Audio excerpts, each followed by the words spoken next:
Administration has announced a major expansion of bus and rail projects to meet the state's transportation needs in the future. 22 News State House reporter Christine Lee was in Boston when the governor proposed a number of possible fee increases and tax hikes to pay for his plan. To meet the state's transportation needs, the state will have to come up with more than $1 billion annually in additional revenue, and everyone in Massachusetts will have to chip in. Thousands and thousands of people have weighed in. What they tell us, as the Secretary said, is that they want more transportation, not less. Governor Deval Patrick announces a $13 billion plan over the next 10 years to expand transportation projects across the state.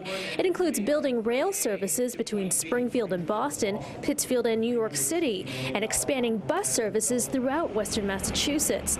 The plan requires the state to come up with more than $1 billion in additional revenue annually.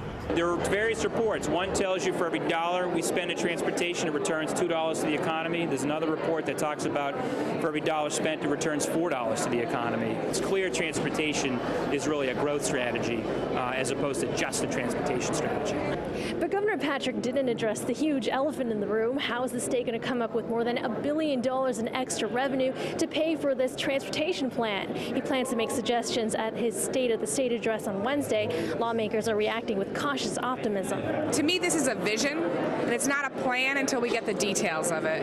And what to me, that's going to be an issue of equity, of how much we're being asked to pay in western Massachusetts compared to how much we're going to get. A Massachusetts Department of Transportation report has outlined options to increase revenues, including fee increases, tax hikes, and a continuation of tolls on the Western Turnpike.